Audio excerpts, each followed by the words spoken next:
All right, all set.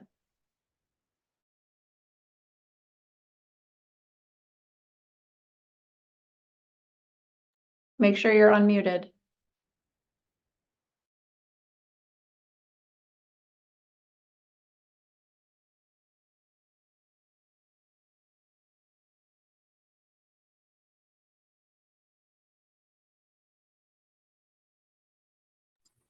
Can you hear me now?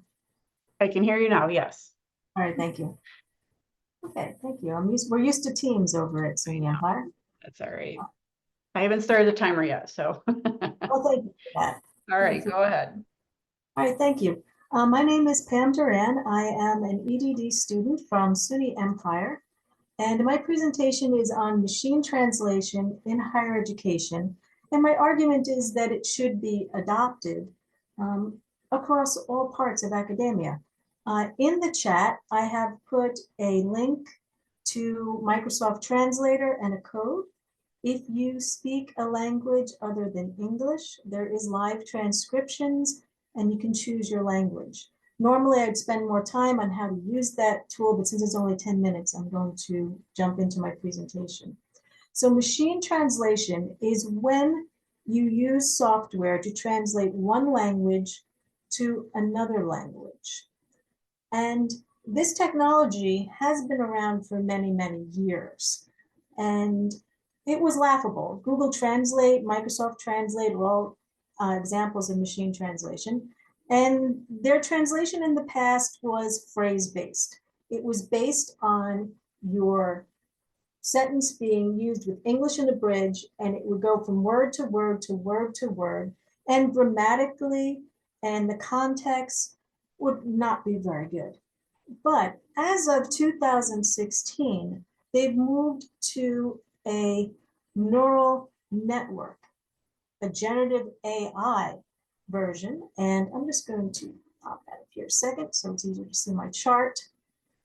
Here, this research here shows the phrase-based system, the way it was in 2016. And when they adopted neural networks, you can see that, especially with English and Spanish, it comes almost as close to human translation.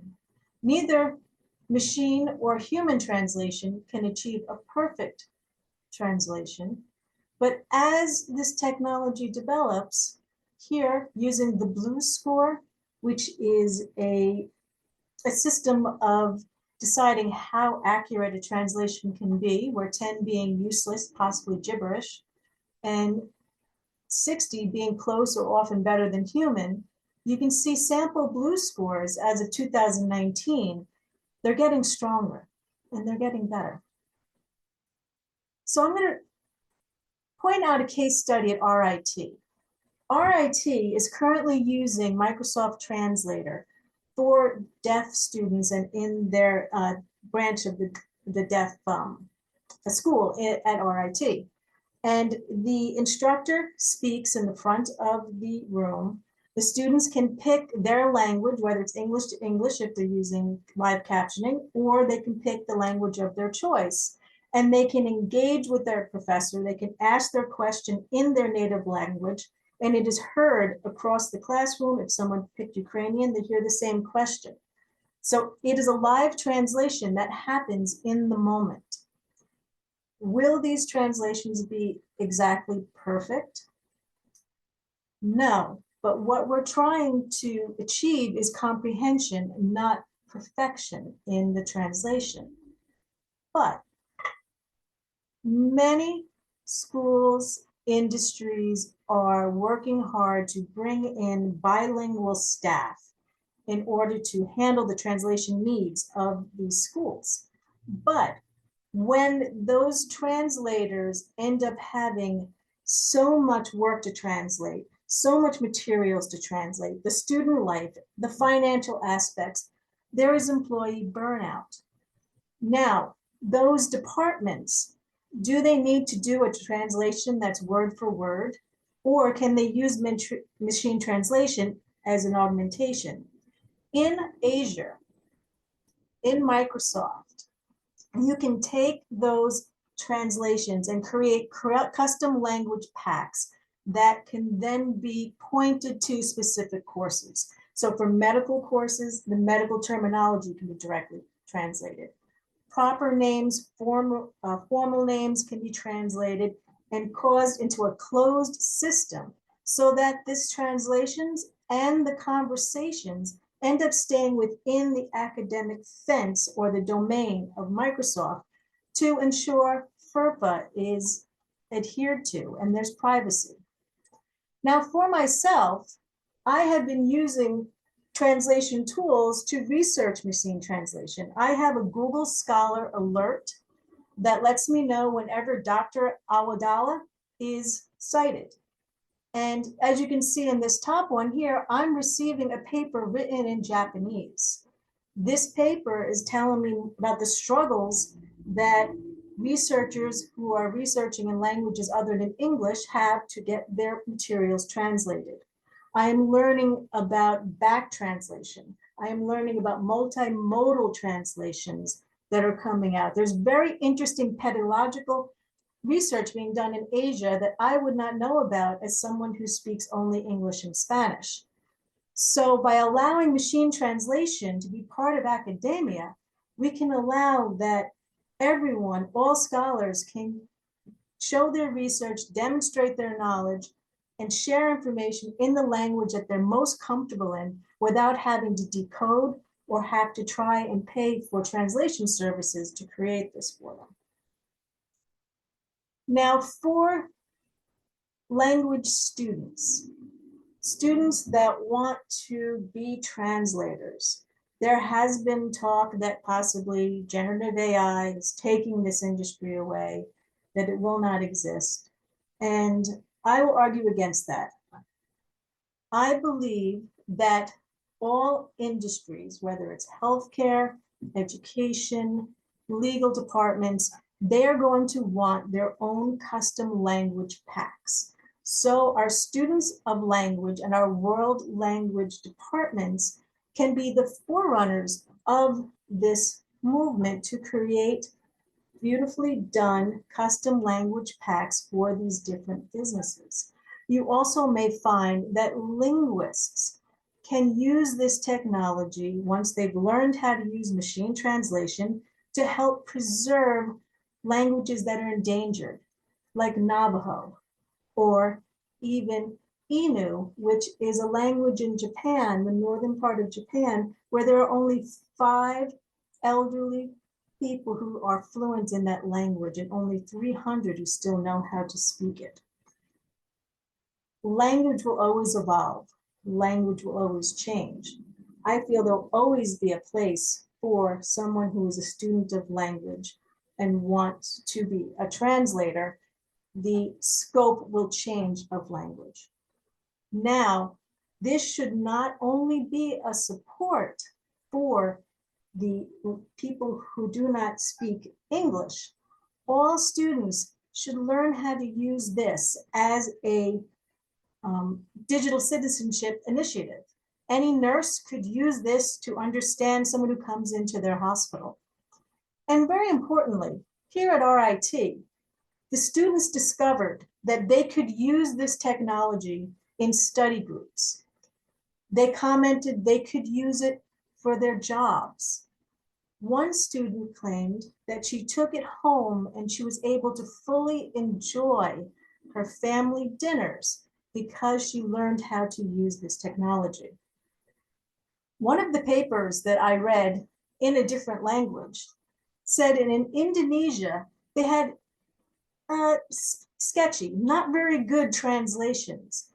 And they discovered that the students had not learned how to use the machine translation technology properly.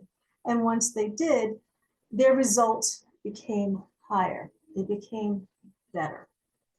So in conclusion, I feel that with this research that I will continue to bolster and search on, there is a new era of AI that is approaching our world. And I feel that in the SUNY system, we can embrace this and start to show everyone how there are no more language barriers. There are only language opportunities. Thank you very much for coming to my presentation. All right, all set. Right. So good afternoon, everybody. My name is Sharon Huang.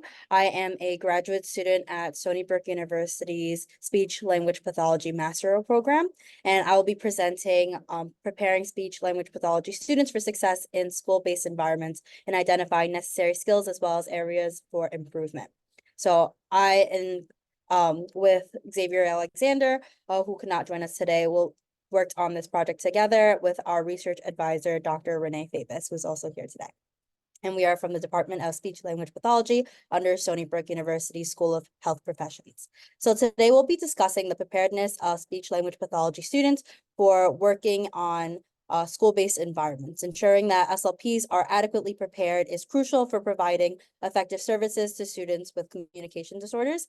And the big 9 skills identified by ASHA included articulation, fluency, voice, resonance, language, hearing, swallowing, cognitive pragmatics, and communication modalities. And we want to really focus on articulation, language, pragmatics, cognitive, swallowing, stuttering, and voicing here, as ASHA specifies these as the school setting specialties.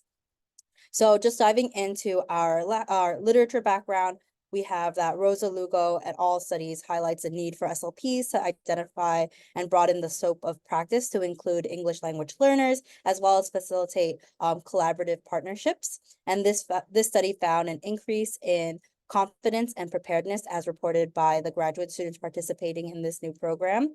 Kelly et al.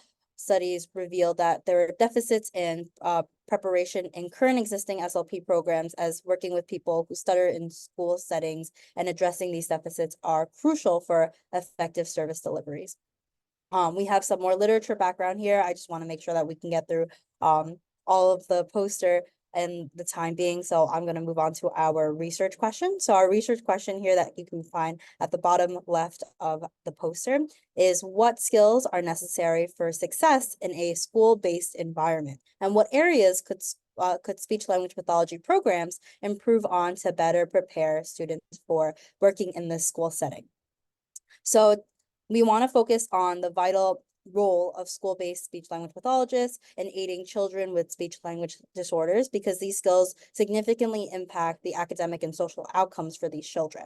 And working in schools presents more unique challenges, including managing large caseloads, collaborating with teachers. So for new SLPs, these challenges can be especially overwhelming and challenging without adequate training. So we want to make sure we can prepare that during these graduate programs. And so our study contributes to the literature by identifying these specific skills that are necessary for success in school-based settings, as we seek to highlight the areas where SLP programs can improve to better prepare students. And this research conducted surveys with experienced school SLPs to gather insights, and these findings can be valuable for SLP graduate programs, as they'll inform revisions to the curriculum, practicum, and clinical experiences. So moving on to our methods, for our participants, we made sure there was a clear inclusion criteria for our study, ensuring that participants have their ASHA CCCs, which is their credentials, as well as their teaching licensure, employment in New York State, and access to the survey, of course. Conversely, we had to exclude certain groups, such as fellowships and minors under 18 years old. As for materials to facilitate our participation, we provided participants with a survey with a QR code you can see below.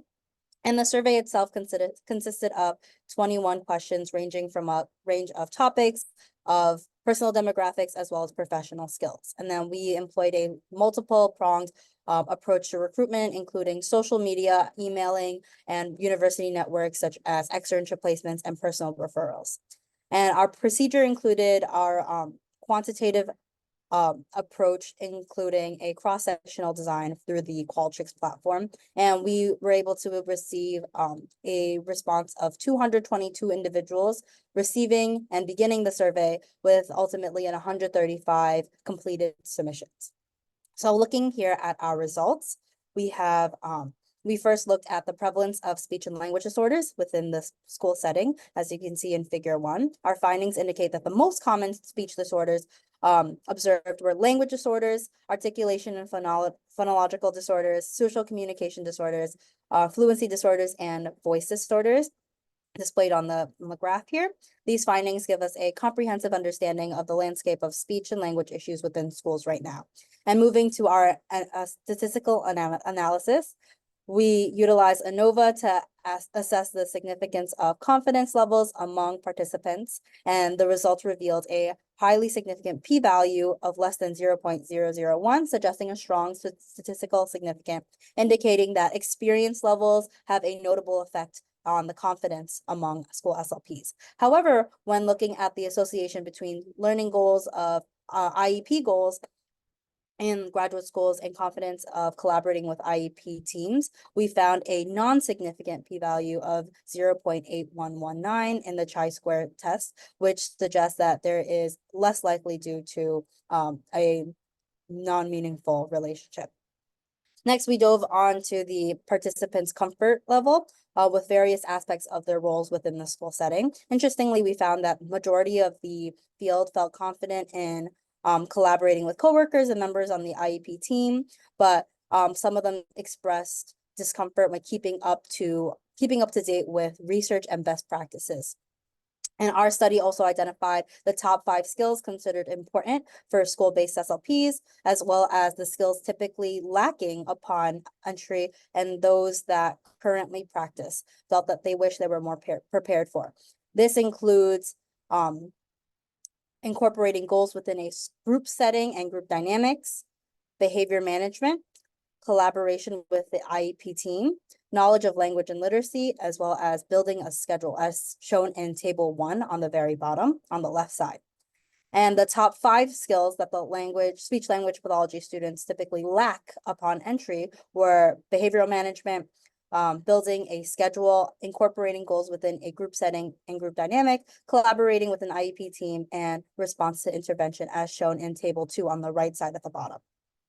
And furthermore, our findings highlighted the challenges faced by current school SLPs, expressing difficulties in areas such as behavioral management, building schedules, and integrating goals within group dynamics.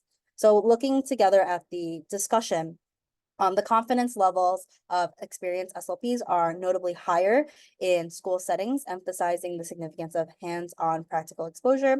And the overlap in the top ranked skills across the 4 ranked questions highlight the imperative for graduate programs to prioritize key skills such as incorporating goals within group setting, behavioral management, collaboration with the IEP team, and building a schedule, which these skills are essential for school-based SLPs.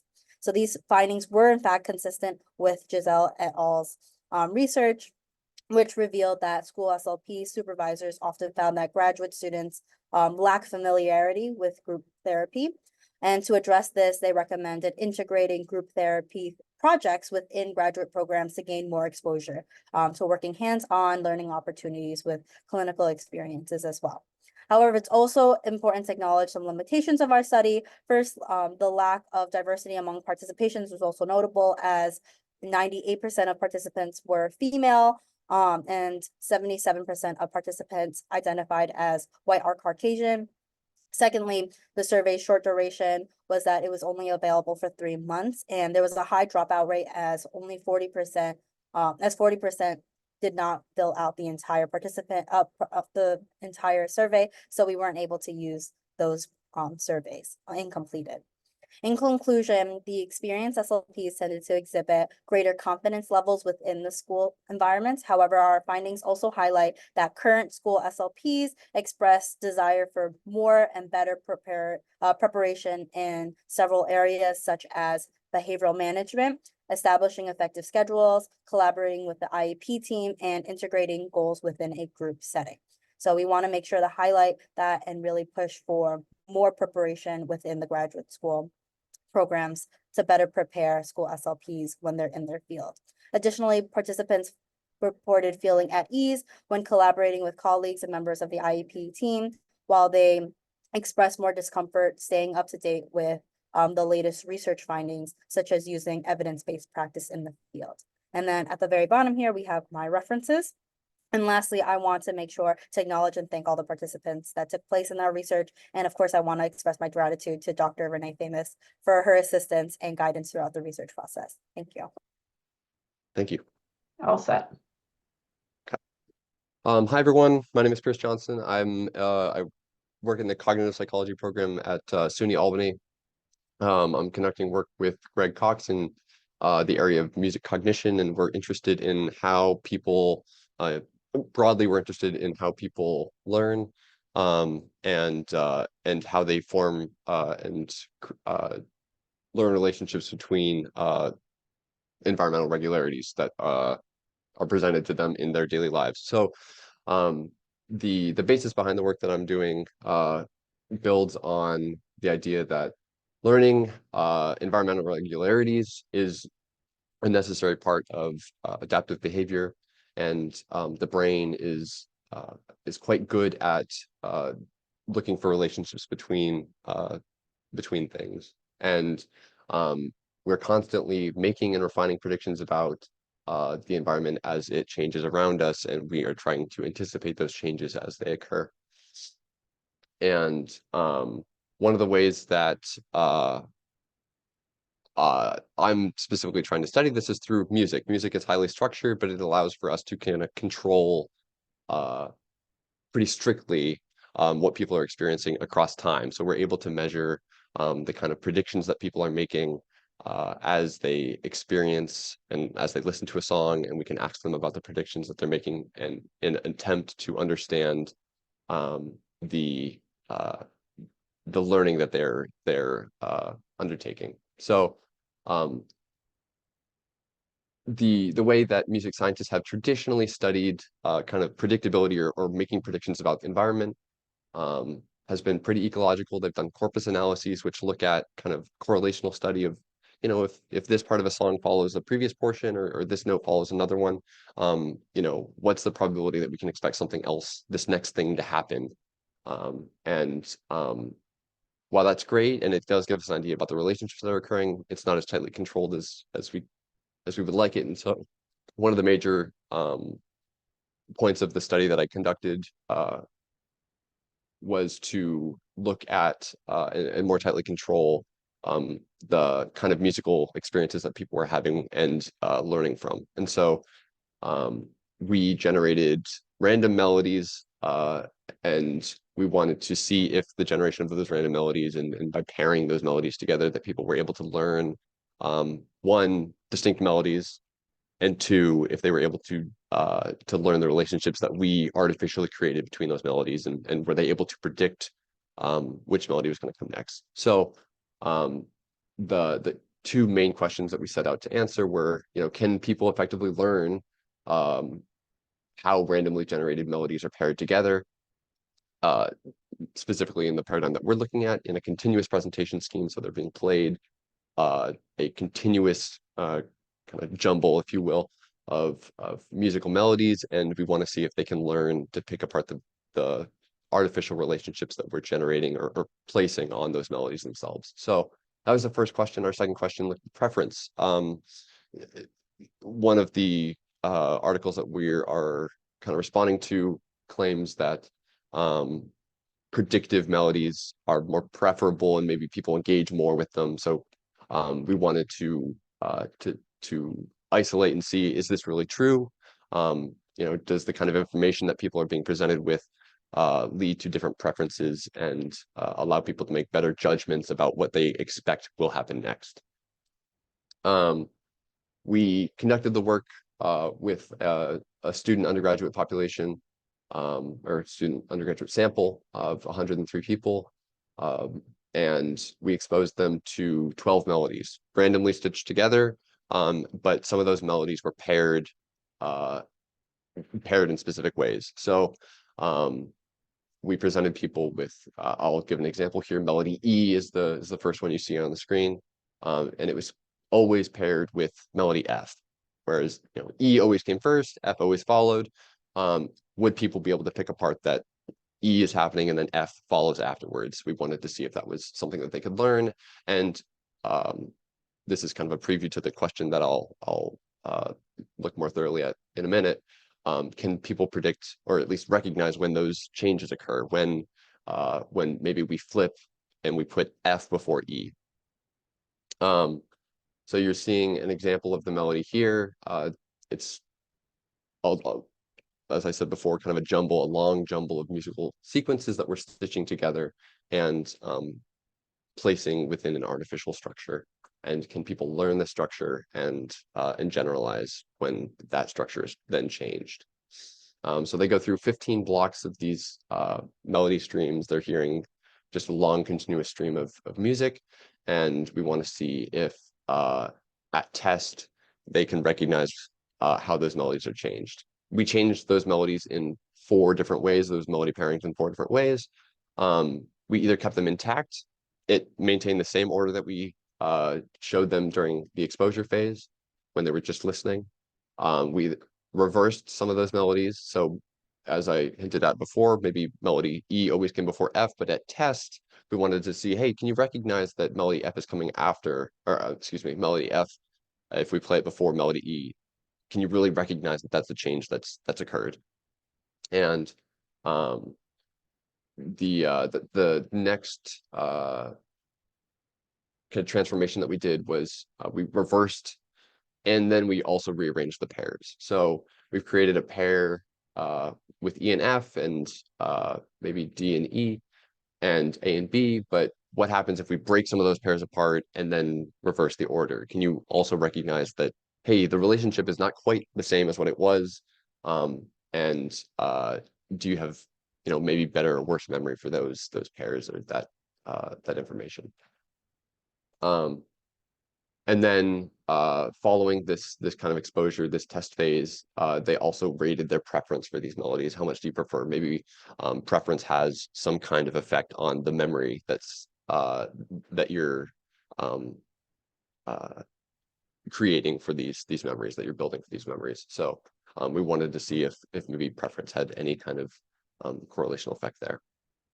The results you're seeing here are the results of an ANOVA that we ran looking at the memory for these melodies. So simply put, we asked them, do you recall if this melody is the same as it was?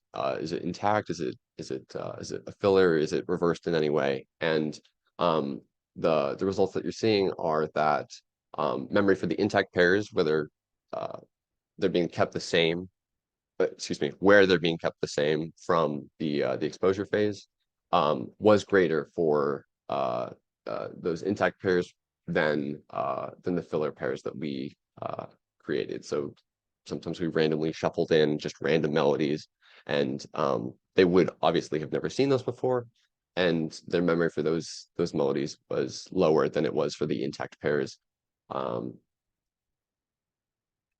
That's kind of the take-home message that we have from the memory analysis. We followed up with preference analyses to see if preference had any kind of effect. Do you have a preference for the intact pairs that you heard earlier, or do you have a preference for maybe some of the rearranged pairs that you might have seen? And what we found was that one, you have a preference for the melodies that you've seen before. The third condition that we had in the study was we gave them some melodies at the preference test that they had never heard before, and there's been a lot of literature on mere exposure where these melodies should be less preferable than the melodies that they'd heard during the study phase, and in fact they were. The biggest claim that we were responding to on the from the paper that we were basing our work on, that there was a higher preference for predictive or predicted melodies, that is melodies that you either heard first or heard second. The authors of that paper claim that there was greater preference for the predictive melodies over the predicted, and we did not find that same difference. And so we're going to be doing follow-up analyses to kind of disentangle. Maybe there might have been something going on, but we're this is ongoing work that we're doing. And so the take home from the work that we did was we really wanted to design a set of stimuli, musical stimuli, that were randomly more tightly controlled than had been used in past research. And to answer the big questions that we left at the beginning, can people effectively learn random generated contingent melody pairs during continuous presentation? I'll zoom in here so it's easier to see.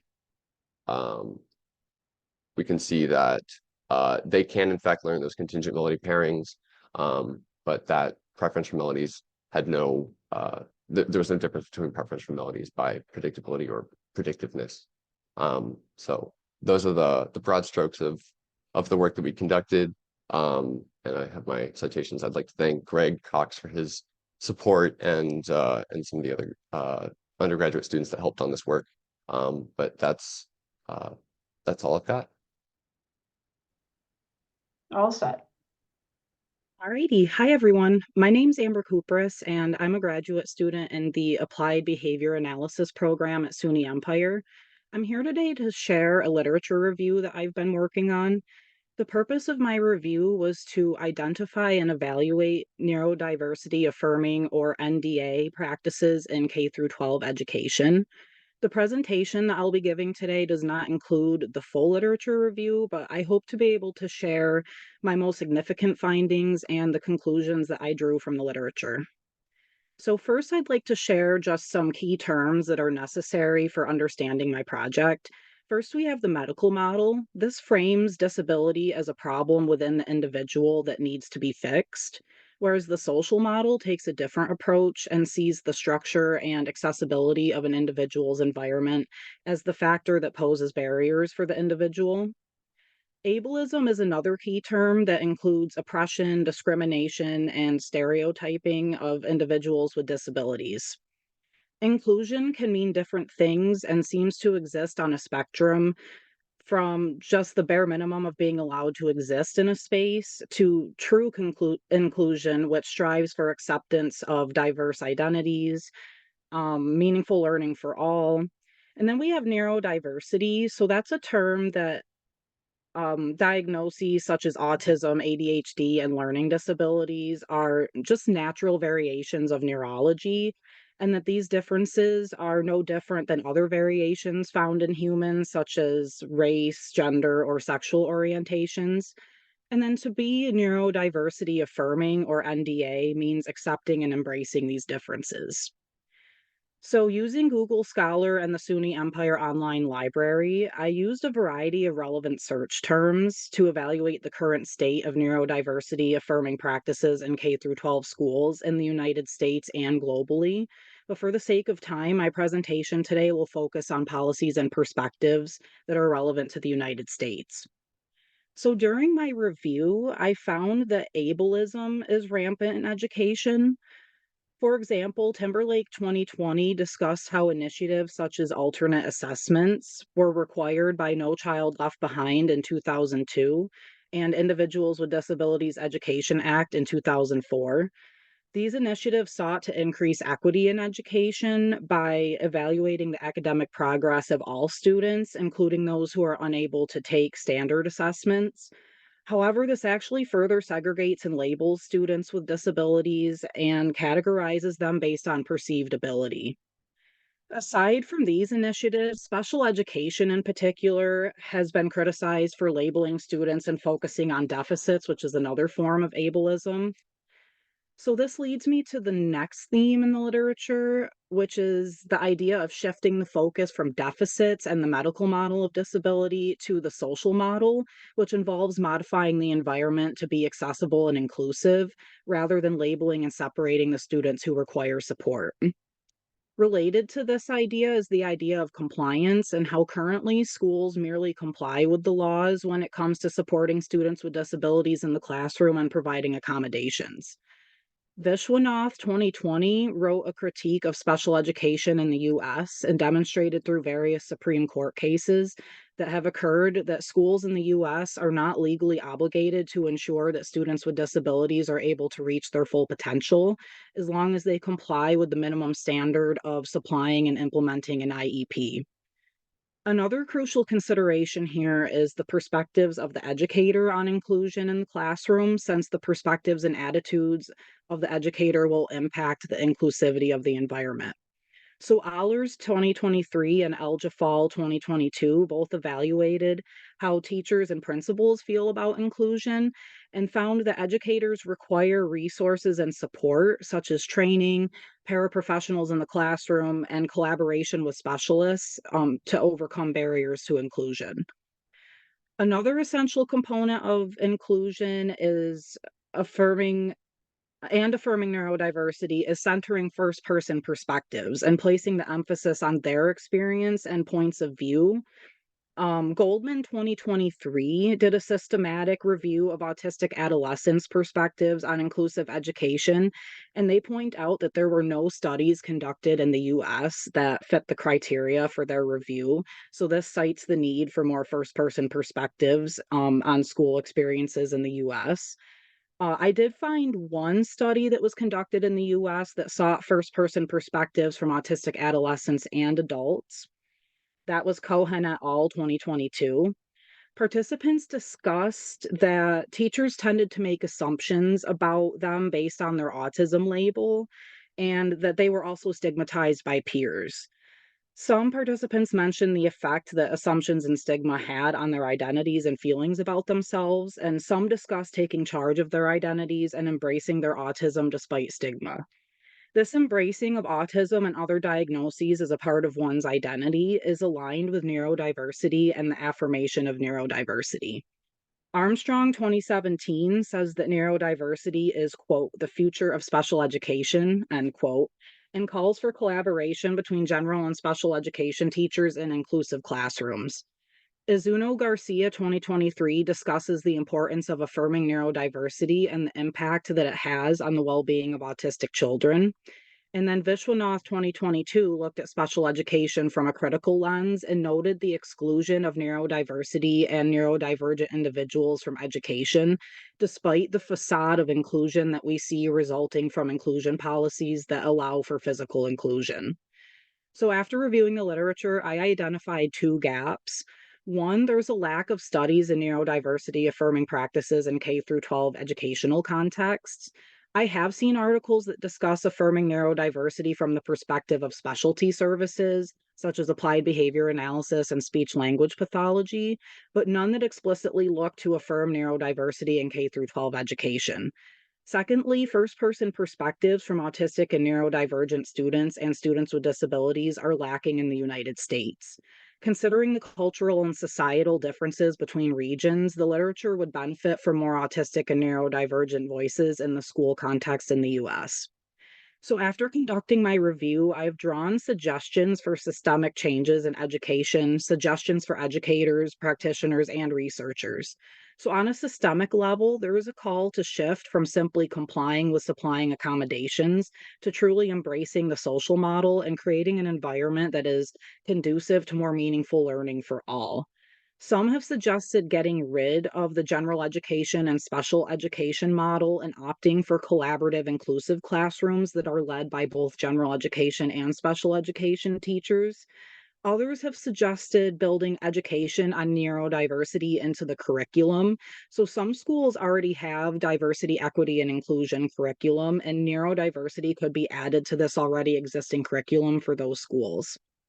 Suggestions made specifically for educators and practitioners include emphasizing student strengths over deficits and utilizing those strengths to overcome obstacles.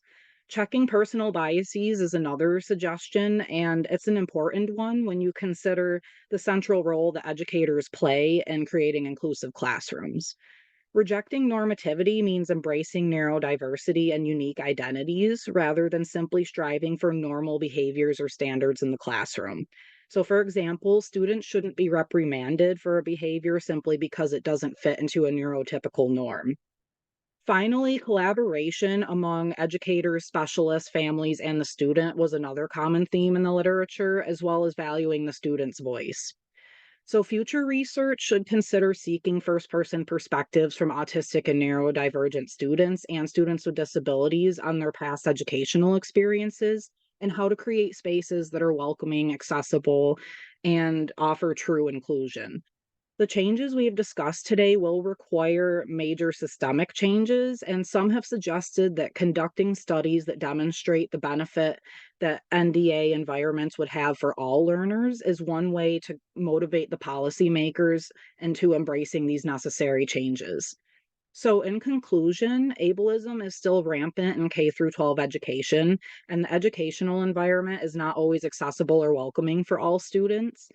Although physical inclusion is required by law, this doesn't guarantee a quality education for students with disabilities.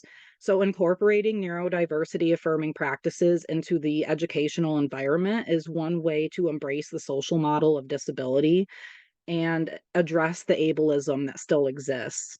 The best way to identify practices for affirming neurodiversity is by seeking the voices of autistic and neurodivergent individuals and individuals with disabilities to learn from their lived experiences. Thank you. All set. Okay, so hi everyone, my name is Aria Pinto.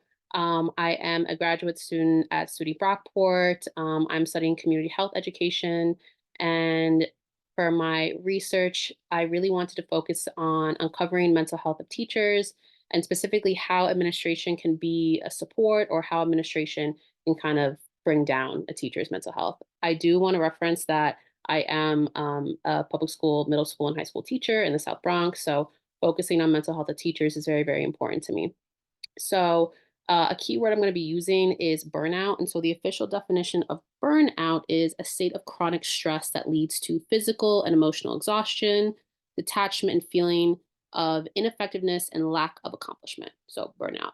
And so over the past couple years, specifically like after the 2020 COVID-19 pandemic, there's been a lot more research pertaining to how teachers are experiencing their work and how they are experiencing burnout. So research collected in 2023 showed that in K to 12 schools, about 35 to 40% of teachers were experiencing burnout throughout the school year. And so a danger with that is that a lot of teachers year by year have unfortunately left their position and moved on to a different work field. And another issue with that is that can lead more and more schools to having issues of finding professional and effective teachers to teach students. So I thought more and more about how teachers need to be asked, if they would continue teaching if certain factors in their schools were changed, such as more mental health support from their administration. And then looking through the amount of teachers that were leaving the profession, I again focused on how administration can be better to their teachers to keep effective teachers in the schools, to continue to teach their kids through very, very difficult times. So the main objective was really asking, how can administration better support teachers? I specifically focused it in on the School of Applied Math and Science because that is a school I currently have been teaching at for the past 5 years in the South Bronx. So the objective was to interview about 40 teachers in the school and get their current perspective of how they feel like administration is supporting their mental health, how they feel like administration can improve on supporting mental health, and if they are currently experiencing any burnout. In my school district, there's about 75 teachers total because it's a middle school and a high school combination. We were set to have a goal of interviewing 40 teachers. Unfortunately, we can only interview 20 because there was just a lot of changing schedules and movements going around. So the key questions that teachers were asked during their in-depth interviews was to describe the role that they had as a teacher in the school, then to specifically point out the grades that they taught, how many classes they taught each day, how would they currently describe their mental health, and then how does their mental health affect them outside of their work. Then we focused more on administration and particular work. So if they felt safe to share their mental health with their administration, to go more in depth with that, to answer if they feel like administration is doing anything in particular that helps them with their mental health, and what changes could specifically be made in the school to better support teacher mental health. The overall themes of answers from the 20 full-time teachers was that they felt like their mental health, whether positive or negative, impacted them inside and outside of the work. Specifically, if they were feeling poor in their mental health, it could over in time lead to burnout if there wasn't some type of intervention plan. The main findings were that the teachers would like to have had more administrators speak more clearly about mental health, speak more clearly about the supports that could be offered either during school time or after school time from administration, and then also provide more resources for the teachers' mental health that are easily accessible, again, both inside of the building and outside of the building. Specifically, not even just from administration, but from our union. What type of supports are accessible to the teachers? So I'm gonna move this over here. The methods that we used is, again, focusing on teachers specifically in my current school, the Urban Assembly School, Applied Math and Science in the South Bronx. And the data collection instrument we used was in-depth qualitative interviews. Again, we were only able to interview 20 people, but out of those 20 people, we had half were male, half were female. Most of them were both middle school and high school teachers. Some were just high school, some were just middle school. Everyone lived within New York State. Half of them took public transit, the other half didn't. About a third of them had children of their own. So different teachers with different lives outside of the building. All of the teachers, though, were teaching at the school for 3 or more years. So all the teachers were also able to talk about a specific change they saw during the pandemic, where a lot of the focus was protecting the kids, focusing on the kids, doing things after school for the kids to help them and their families, which in turn was supporting the children, but also depleting themselves. The conclusions that we were able to find with the research is that teachers in the schools that were assessed would like more support with their mental health. They were able to give clear examples on what would benefit them, like for professional development days, to have one-on-ones with administration to speak with them, to also have more access to the counselors in the building, which so far has actually been very beneficial. And again, more open communication coming directly from administration. Instead of teachers having to go to administration reaching out to teachers directly. And an overall recommendation is that there should be more continued research on how schools administration can support their staff members. And my faculty advisor was Dr. Antwi, and he has been a very great professor over the past few years, especially with this research. I think I hit my time. Does anyone have any questions? You actually have 3 more minutes if you I have had 3 anything more else you minutes. wanted to cover, and then it'll open up for questions for all of our presenters. Oh, okay, great. Mhm. Some other things I wanted to cover, some limitations were that we only focused the research on one particular public school in all of the Bronx, in all of that borough. So it would have been much, much better to interview more teachers in more school districts, but unfortunately that just wasn't possible at the moment with the time limit and the amount of people that we had. Another limitation, it also would have been nicer to interview people that have been teaching in that school for 10 plus years, but unfortunately we don't have that many. Unfortunately in our school, there's a very high turnover rate. A lot of teachers come and go. It would be nice to speak to the teachers who have already left to hear more about like why they left, if it had to do with their mental health, if it had to do with a different practice going on at school that they did not approve of. I will say that since collecting this information, there has definitely been more improvement from administration speaking to teachers about mental health. Another key piece that teachers brought up during their in-depth interviews was that they felt like administrators reached out to teachers more based on the administrator's favoritism towards a teacher. So if an administrator was closer to one teacher, they would reach out to them more compared to another teacher that maybe they weren't so emotionally close with. They didn't see more as a friend and just like a coworker, an employee. That was something to take into consideration if maybe there was some bias on administrators reaching out to certain people compared to others based on their relationship with them. Wonderful. Let me get my timer ready so I'm mindful of all of your time. Perfect. All right, go ahead when you're ready. Well, hello, my name is Ariana Shaka. I'm a graduate assistant in the Department of Education at SUNY Brockport. And today my presentation is titled How Summer Learning Can Strengthen Social Emotional Learning. And the research on my poster today is based off of a summer program that we do at SUNY Brockport. I'd like to start off broad by giving you an outlook of what our program is and what we kind of do in our program. As you can see, it is a summer program. It's titled the Brockport Summer Learning Program, and we do it in the summertime. It's about 5 weeks in length. Specifically in this poster, you'll see that we're basing it off of our 2022 program. And in this program, we were also following the model of 5 weeks. We held it in July and August, and the theme of this program was I Am, We Are. So we were focusing on the students specifically as an individual and how we could take their individual identity and bring it into the community as a whole.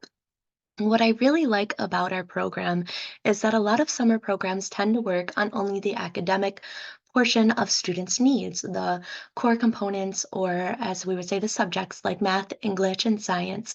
Our program did highlight these things and the importance of closing that academic gap that we see. But the other things that we did that I found very important were that we were anchored in culturally responsive, sustaining education, social emotional learning, and we also focused on project-based learning.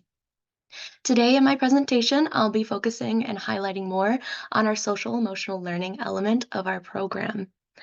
Some of the methods we used when in relation to our social emotional learning was that we met as a faculty every day before our program started.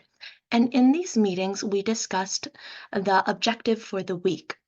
Since we had 5 weeks of our program, you can see in the little orange square the core competencies.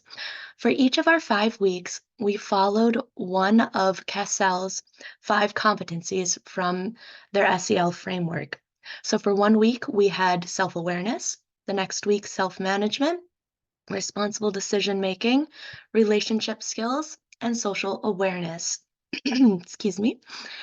And for each week, we would discuss what the theme was, and then educators were then expected to take that theme of the week and incorporate it in the lessons they did or activities they participated in, always kind of bringing their students back to that main idea and making sure we had enough time in our program to really highlight the important of each of these competencies. Another thing we did was we focused heavily on restorative conversation, which I think is huge in our methods because it not only helped our students to be heard, but it also highlighted the skills that we were teaching them within the weeks following the goals of the core competencies. I'd like to now take our core competencies and focus on a more theory-based approach. In the green square above, you'll see I have the self-determination theory. This theory was created by Ryan and Deci. It is based on the psychological needs of an individual. They specifically divide these needs into 3 core competencies or 3 core components. Those components were competence, relatedness, and autonomy. So competence is the feeling of being able to interact effectively with your environment. Relatedness is the ability to feel a sense of attachment or belonging. And autonomy is self-governing.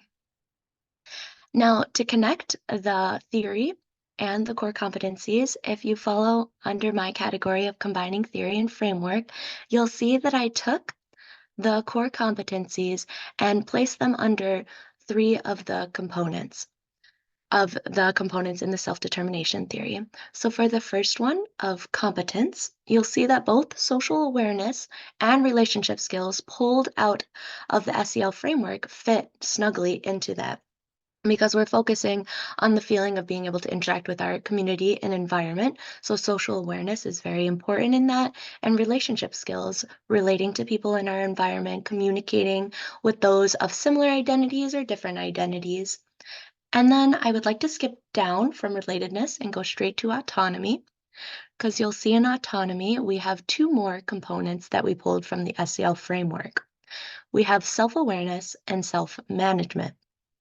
Since autonomy is self-governing, it's important to be aware of yourself and your needs so that self-awareness, what are my biases or what are things that I need to do for myself in order for me to succeed, and self-management also connects in those things.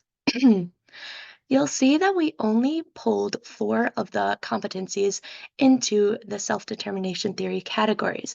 That's because I believe the last one left out is responsible decision making, and that is accomplished when we successfully accomplish the 4 other competencies. So responsible decision making will heavily increase when we start to get an understanding for the other competencies. Relatedness doesn't have a specific connection to the SEL framework because overall it's more of the success of those competencies in our students' learning. Specifically, we gave our students a survey. Oh, my apologies. Let me get back to the beginning for you guys. Here we are.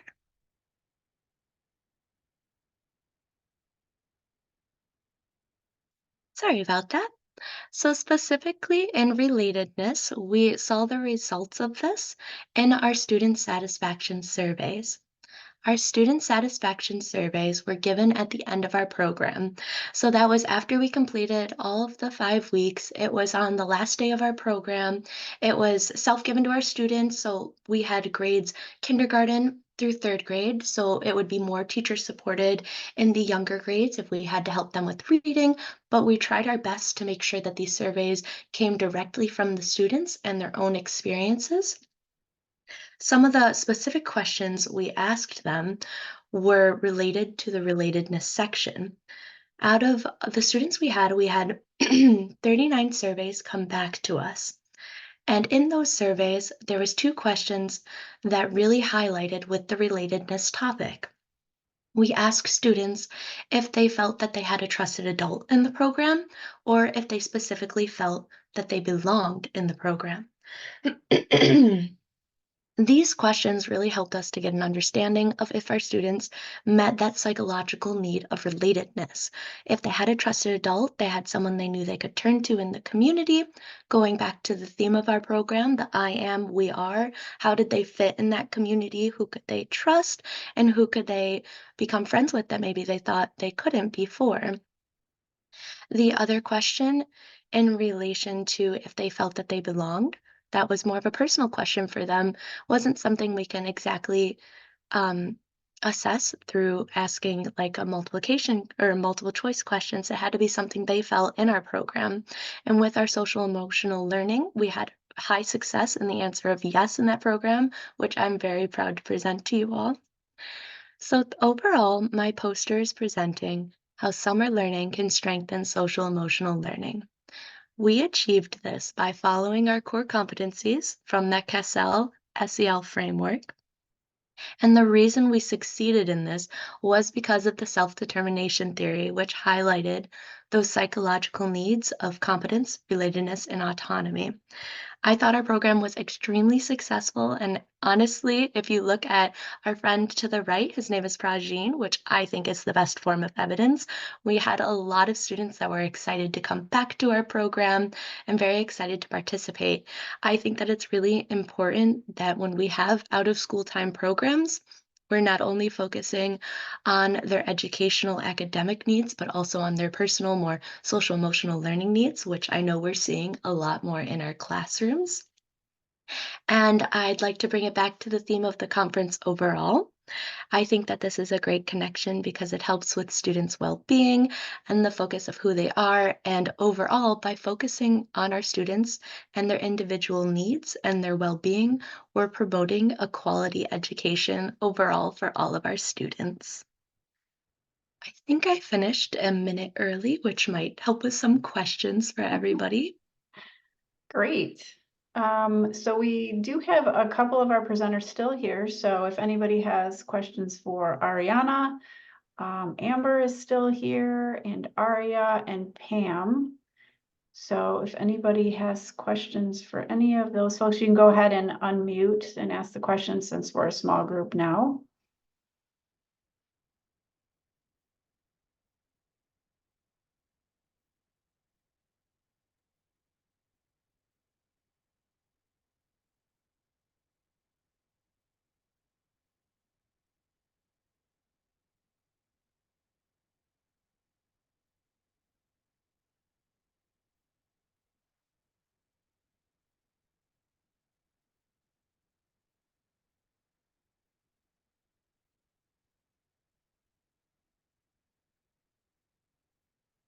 Okay. You did such a thorough job, there's no questions. We have kind of a small group today, so. Well, thank you all for presenting for us, and you all can head back to the main room to be part of the closing. So thanks and congrats to all your hard work. Thank you. Thank you.